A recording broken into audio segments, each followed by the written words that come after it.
Hello guys, my back to channel ফোনে বলা। সবাই কেমন আছো? সবাই অনেক ভালো আছো। আমি তো অনেক ভালো আছি।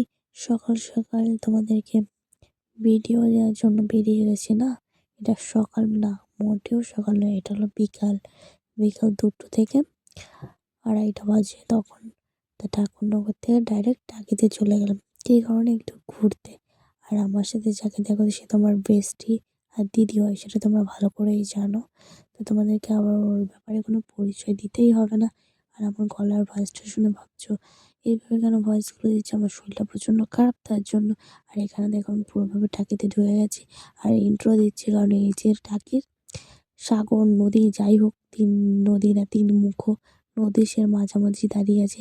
আর ওপারটা হলো বাংলাদেশ, আর এখানে ইন্ডিয়া, আর ওপার বাংলাদেশ, সেটা পুরোভাবে দেখা যাচ্ছে। তাই নিয়ে আমি মজা করছিলাম। যাই হোক, কোনো দেশ না, কোনো মজা করতে নেই।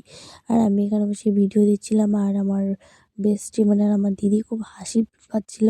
তাই ওকে নিয়েও আমি একটু ভিডিও করে দিলাম যে দেখ ও আর আমি এখানে ঘুরতে চলে আসছি। এখানে থেকে দেখলাম যে বিএসএফ ঘুরছে, কারণ হলো উপরে বাংলাদেশ, তার জন্য। আর আমি উপরে হোটেল রুমে চলে আসছি। কেমন লাগছে?